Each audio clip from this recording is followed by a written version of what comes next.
بسم الله الرحمن الرحيم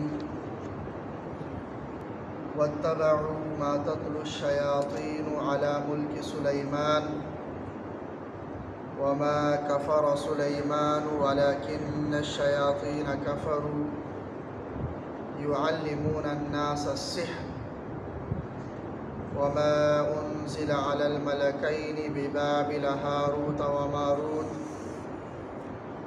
وما يعلمان من أحد حتى يقولا إنما نحن فتنة فلا تكفر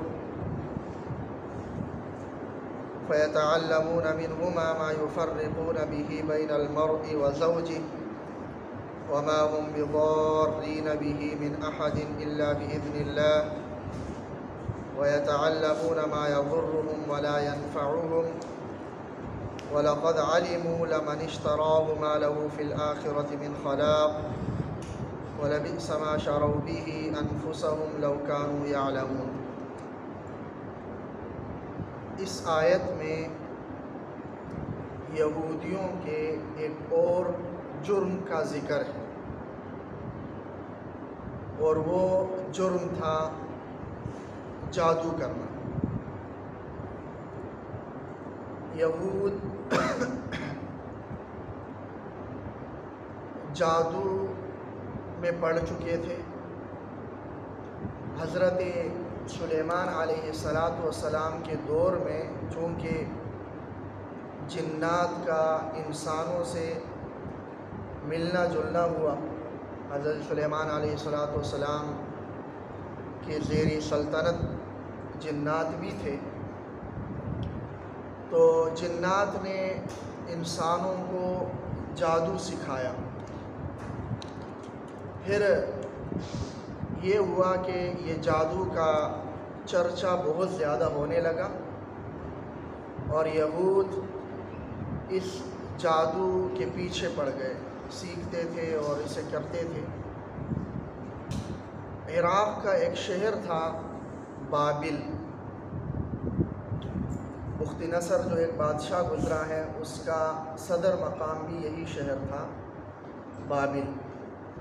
بخت نصر نے جو یروشلم پر حملہ کیا تو اس وقت اس کا مرکزی مقام اس کی سلطنت کا یہی بابل شہر۔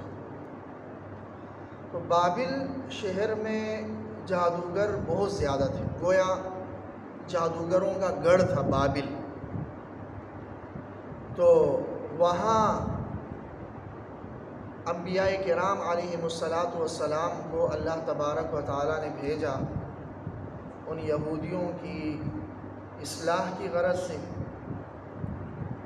یہودیوں کا جو جادو میں مبتلا ہو چکے تھے، یہ نظریہ بن چکا تھا کہ جادو کے ذریعے سے جو چیزیں دکھاتے ہیں وہ یہ بھی معجزہ ہی ہے۔ جس طرح انبیاء ہمارے پاس آئے اور انہوں نے معجزات دکھائے، تو یہ جادوگر بھی اپنے جادو کی بنیاد پر جو کچھ دکھاتے ہیں یہ بھی وہی معجزہ ہی کی طرح ہے۔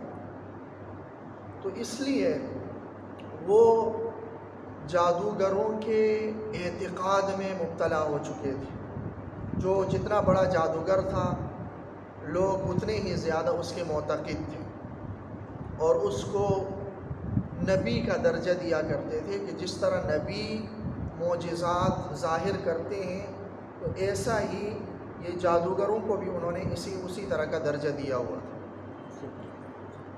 یہود پھر حضرت سلیمان علیہ السلام کے بارے میں بھی ان کا یہ غلط نظریہ قائم ہو چکا تھا، بلکہ جنات نے انہیں یہ پٹی پڑھائی تھی کہ حضرت سلیمان علیہ السلام بھی نعوذ باللہ جادوگر تھے، اور آخری عمر میں بتوں کی پوجا کرنے لگے تھے۔ اور سلیمان علیہ السلام کی جو اتنی بڑی سلطنت تھی، ہواؤں پر، جنات پر اور ہر چیز پر اس کی جو سلطنت تھی، یہ سلطنت اسی جادو کی بنیاد پر ہی قائم ہوئی تھی۔ یہ بھی نظریہ ان کا بن چکا تھا کہ حضرت سلیمان علیہ السلام جادوگر تھے، اور آخر میں وہ بتوں کی پوجا کرنے لگے تھے۔ یہ بات انہوں نے تورات میں بھی شامل کر لی۔ تورات میں باقاعدہ یہ بات انہوں نے شامل کر لی تھی کہ سلیمان علیہ السلام جادو میں پڑھ چکے تھے، جادو کی بنیاد پر ہی انہوں نے اتنی بڑی سلطنت قائم کی تھی، اور وہ بتوں کی پوجا کرنے لگے تھے۔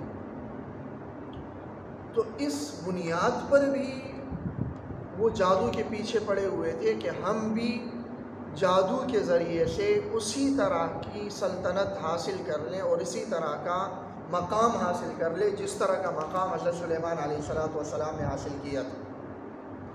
تو اس آیت میں اللہ تبارک و تعالیٰ نے ان کے اس غلط عمل کی تردید کی ہے، اور سلیمان علیہ السلام کی طرف جو انہوں نے یہ غلط بات منسوب کر لی تھی اس کی بھی یہاں پر تردید کی ہے۔ نیز اللہ تبارک و تعالیٰ نے اس بابل شہر کی طرف 2 فرشتوں کو بھیجا تھا ان لوگوں کو بتانے کے لیے کہ جادو اور معجزے میں فرق کیا ہوتا ہے۔ جادو اور معجزے میں فرق نہ کرنے کی وجہ سے تم جادو کو معجزے کے برابر سمجھ رہے ہو اور اس بنیاد پر ان جادوگروں کے اعتقاد میں مبتلا ہو چکے ہو۔ یہ 2 فرشتوں کو بھیجا، ایک کا نام ہاروت تھا اور دوسرے کا نام ماروت تھا، اور یہ بابل شہر میں یہ فرشتے آئے۔ ان فرشتوں نے آ کر انہیں ان لوگوں کو بتایا کہ جادو کا سارا دار و مدار اسباب پر ہے، جبکہ معجزے کا پورا دار و مدار اللہ تبارک و تعالیٰ کی قدرت پر ہے۔ معجزے کا اسباب سے کوئی لینا دینا نہیں، جبکہ جادو کا سارا دار و مدار سبب پر ہے۔ یہ بتایا انہیں، اور بتانے کا یہ طریقہ تھا کہ خود انہوں نے جادو کر کے دکھایا ان 2 فرشتوں نے کہ ہاں یہ دیکھیں یہ جادو ہے، اور یہ جو جادوگر جو طریقے اپنا رہے ہیں یہ طریقے ہیں، ان کو دکھا دی۔ ساتھ میں انہیں یہ بھی تلقین کیا کرتے تھے کہ یہ جو ہم آپ کو دکھا رہے ہیں یہ صرف یہ بتانے کے لیے ہم آپ کو دکھا رہے ہیں کہ جادو اور معجزے میں فرق جان لو اور راہ راست پر آ جاؤ۔ جادو کے اثرات کو معجزے پر قیاس نہ کرو، معجزے کی طرح نہ مانو۔ یہ نہ ہو کہ تم ہم سے یہ جادو کے یہ طریقے سیکھ کر خود ہی جادو میں پڑ جاؤ۔ ہم تمہارے لیے ایک آزمائش ہے، ایک امتحان ہے کہ آیا تم ہم سے یہ سمجھ کر کہ جادو در حقیقت معجزے سے بالکل مختلف چیز ہے اور یہ در حقیقت کفر ہے، اس جادو کو چھوڑ دیتے ہو اور انبیاء کرام علیہ السلام کی بات کو مان لیتے ہو، یا یہ کہ تم ہم سے جادو سیکھ کر جادو میں ہی پڑ جاتے ہو۔ تو اس لیے ہم آزمائش ہے، ہم امتحان ہے، لہٰذا ہم سے جادو سیکھ کر اس کو غلط طریقے پر استعمال نہ کرو، اس کو اپنے کفریہ کاموں کے لیے استعمال نہ کرو، بلکہ یہ جادو سیکھ کر یہ علم حاصل کر لو کہ ہاں جادو کے ذریعے کے جو چیزیں سامنے آتی ہیں، جادو کے جو اثرات ہمارے سامنے آتے ہیں وہ خالصتاً کفریہ کلمات پر مشتمل ہیں، اور اس کا اور معجزے کا کوئی جوڑ نہیں ہے۔ معجزہ اللہ تبارک و تعالیٰ کی طرف سے ہوتا ہے، اور جادو یہ شیطان کی طرف سے اور شیطان کی خوشنودی حاصل کر کے اس کی بنیاد پر یہ ہوتا ہے۔ لیکن انہوں نے یہ کیا کہ بجائے اس کے کہ وہ اس امتحان پر پورا اترتے اور جادو سیکھ کر اس جادو میں نہ پڑتے اور اس کے اثرات کے پیچھے نہ پڑتے، انہوں نے اس آزمائش میں وہ کمزور ہو گئے اور ناکام ہو گئے، اور انہوں نے جادو سیکھ کر اس جادو کے پیچھے پڑ گئے، اور انہوں نے اس جادو کے اثرات دکھانے شروع کر دیے، اور جس طرح کا سلسلہ ان کا چل رہا تھا اسی طرح وہ اس پر چل پڑے۔ اور اس جادو کی بنیاد پر سب سے بڑا جو کام وہ کیا کرتے تھے وہ یہی تھا کہ وہ لوگوں کے خاندانوں کو توڑتے تھے، میاں بیوی کے درمیان میں لڑائی جھگڑا پیدا کر لیا، اور چونکہ شیطان کی سب سے زیادہ خوشنودی اسی عمل سے حاصل ہوتی ہے کہ میاں بیوی کے درمیان میں تعلقات خراب ہو جائیں، کہ جیسا کہ حدیث کا ایک مفہوم ہے کہ شیطان سمندر پر اپنا تخت لگا لیتا ہے اور اس کے بعد اپنے چیلے بھیجتا ہے اور پھر ان سے کارگزاری لے رہا ہوتا ہے.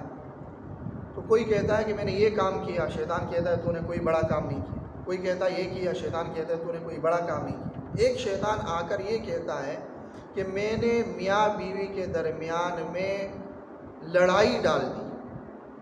تو شیطان اس کو بلاتا ہے اور اس کو قریب کر لیتا ہے اور اس کو شاباشی دیتا ہے کہ تو نے بہت بڑا کام کیا. تو یہ لوگ بھی اخلاقی اعتبار سے اتنی گراوٹ کا شکار ہو چکے تھے کہ دوسروں کی منقوحہ پر ان کی نظر تھی اور جادو کے ذریعے سے ان دونوں کے تعلقات کو ختم کر کے، ان کے نکاح کو ختم کر کے خود اس منقوحہ کو حاصل کرنے کی کوشش کرتے تھے. تو یہ اخلاقی گراوٹ ان میں آ چکی تھی اور اس جادو کو اس کے لیے سہارا بنا دیا کرتے تھے. تو یہودیوں کا جس طرح کے اور بہت سارے برے کام تھے، ان برے کاموں میں سے ایک برا کام یہ بھی تھا جو اس آیت میں ذکر کیا گیا ہے. وَاتَّبَعُوا مَا تَتْلُو الشَّيَاطِينُ عَلَى مُلْكِ سُلَيْمَانَ، اور یہ یہودی پیچھے پڑ گئے، ان منتروں کے پیچھے پڑ گئے جو شیاطین پڑھا کرتے تھے علی ملک سلیمان، سلیمان علیہ السلام کی سلطنت کے زمانے میں. شیاطین یعنی جنات، اور شیاطین میں انسان بھی شامل ہو سکتے ہیں کہ جو انسان کی صورت میں جو شیطان تھے اور جنات کی صورت میں جو شیطان. تو جو شیاطین پڑھا کرتے تھے ان منتروں کے پیچھے پڑ گئے سلیمان علیہ السلام کی سلطنت کے دور میں. بیچ میں اللہ تبارک و تعالیٰ نے ان کے اس خیال کی تردید کی جو سلیمان علیہ السلام کے بارے میں وہ رکھتے تھے. نعوذ باللہ سلیمان علیہ السلام جادو کیا کرتے تھے اور جادو کی بنیاد پر وہ کافر ہو چکے تھے اور بتوں کی پوجا کیا کرتے تھے. تو وما کفر سلیمان علیہ السلام نے کفر نہیں کیا، ولیکن الشیاطین کفروا، لیکن ان شیاطین نے کفر کیا اس طرح کہ یعلمون الناس السحر، یہ لوگوں کو یہ جادو سکھایا کرتے تھے اور جادو سکھانے کی بنیاد پر ان شیاطین نے کفر کیا. وما انزل علی الملکین ببابل ہاروت و ماروت، اور یہ لوگ پیچھے پڑ گئے اس چیز کے انزل علی الملکین ببابل، جو بابل شہر میں دو فرشتوں ہاروت اور ماروت پر اتارا گیا تھا اور نازل کیا گیا تھا، ان کے پیچھے پڑ گئے. کہ ہاروت اور ماروت جو بابل شہر میں جو فرشتے آئے تھے اور ان کو اللہ تبارک و تعالیٰ نے جادو سکھا کر بھیجا تھا، تو یہ لوگ جس طرح سلیمان علیہ السلام کی سلطنت میں جو شیاطین منتر پڑھا کرتے تھے وہ بھی سیکھ کر آگے چونکہ پھیلا چکے تھے، وہ بھی انہوں نے سیکھ لیا تھا. اور بابل شہر میں جو ہاروت اور ماروت دو فرشتے آئے تھے ان پر اور انہیں جو جادو سکھا کر بھیجا گیا تھا ان کے امتحان کے لیے، یہ لوگ اس کے پیچھے بھی پڑ گئے. اور ان کے اس امتحان کے لیے اللہ تبارک و تعالیٰ نے فرشتوں کو بھیجا، انبیاء کو نہیں بھیجا. اس کی وجہ یہ ہے کہ انبیاء کی شان کے لائق نہیں ہے کہ وہ لوگوں کو کفریہ باتیں سکھا دیں. وہ ہدایت سکھاتے ہیں اور جادو میں ظاہر ہے کہ کفریہ باتیں دیں. اور فرشتے یہ چونکہ غیر مکلف ہیں اور اللہ تبارک و تعالیٰ کی فوج کا ایک حصہ ہے اور اللہ تبارک و تعالیٰ ان سے جو ہے نا کام لے سکتے ہیں ہدایت کے اور کسی بھی طرح سے کام لے سکتے ہیں. تو اس لیے اللہ تبارک و تعالیٰ نے فرشتوں کو بھیجا. تو یہ لوگ اس کے پیچھے بھی پڑ گئے. اور ان فرشتوں کی یہ حالت تھی کہ وما یعلمان من احد، اور یہ دونوں فرشتے کسی کو بھی نہیں سکھاتے تھے جب تک کہ یہ دونوں یہ نہیں کہا کرتے تھے کہ انما انا فتنۃ، ہم تو صرف آزمائش امتحان کے لیے آئے ہوئے ہیں. فلا تکفر، لہذا کفر مت کرنا، ہم سے جادو سیکھ کر کفر مت کرنا، بلکہ جادو صرف اس وجہ سے ہم آپ کو بتا رہے ہیں تاکہ تم لوگ اس جادو کی وجہ سے جس غلط رستے پر لگ گئے ہو اس غلط رستے سے رک جاؤ.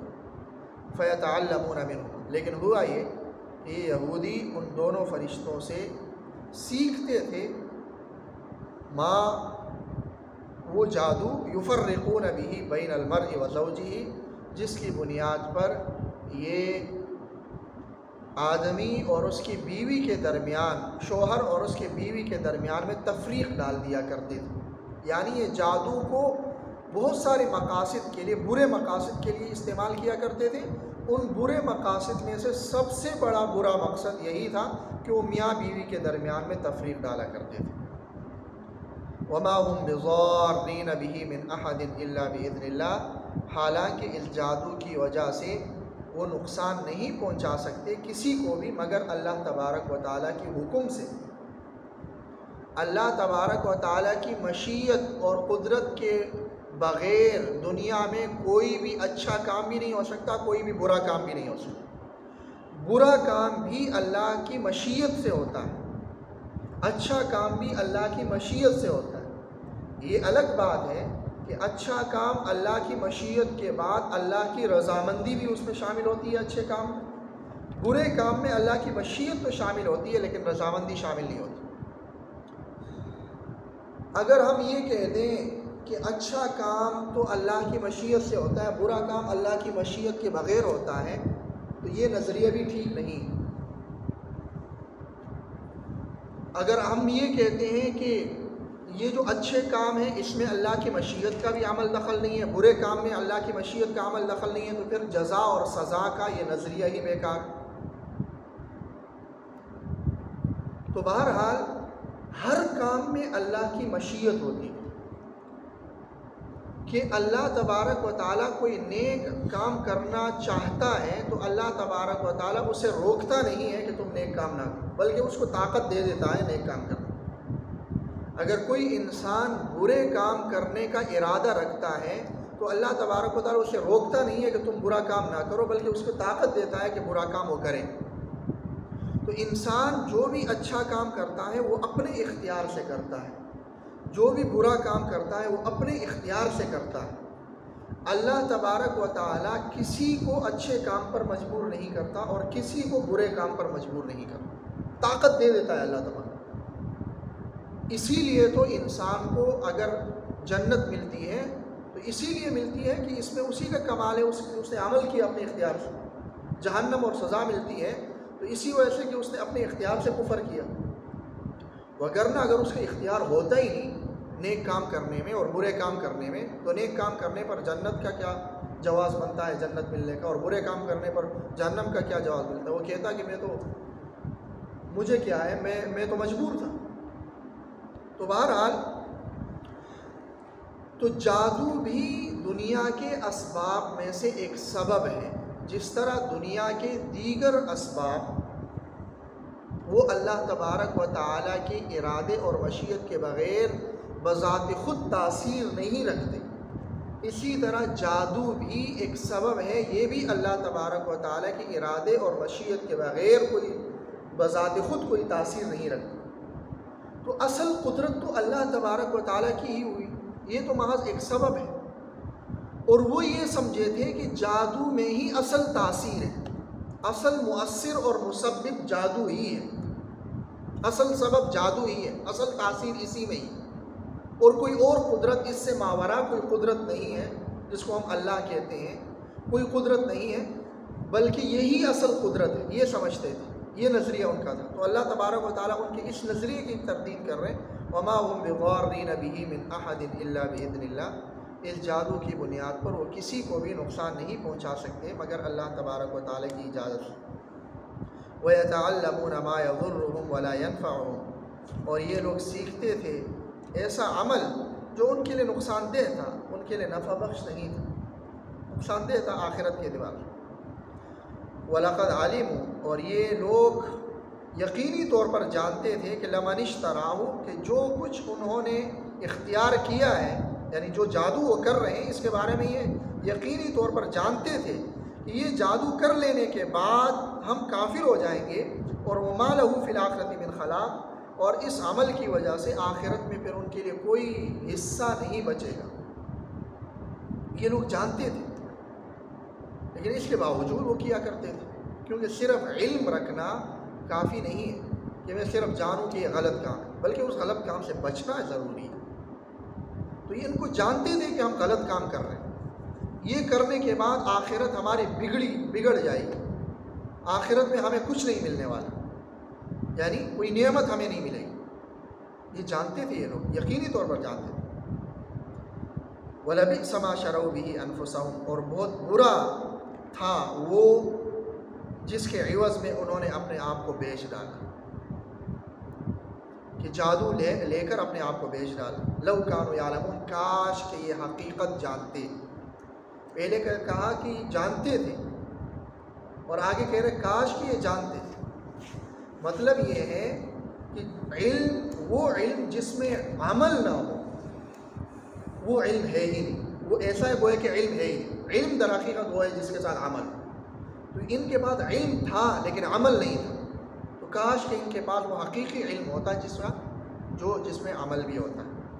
وَلَوْ أَنَّهُمْ آمَنُوا، اور اگر یہ لوگ ایمان لے آتے، وَاتَّقَوْا، اور ڈرتے اللہ تبارک و تعالیٰ سے، اور اس کام سے اپنے آپ کو بچاتے، لَمَثُوبَةٌ مِّنْ عِندِ اللَّهِ خَيْرٌ، تو اللہ تبارک و تعالیٰ کی طرف سے جو ثواب اور بدلہ ہے وہ بہتر ہوتا. لَوْ كَانُوا يَعْلَمُونَ، کاش کہ وہ اس بات کو جانتے. اللہ تعالیٰ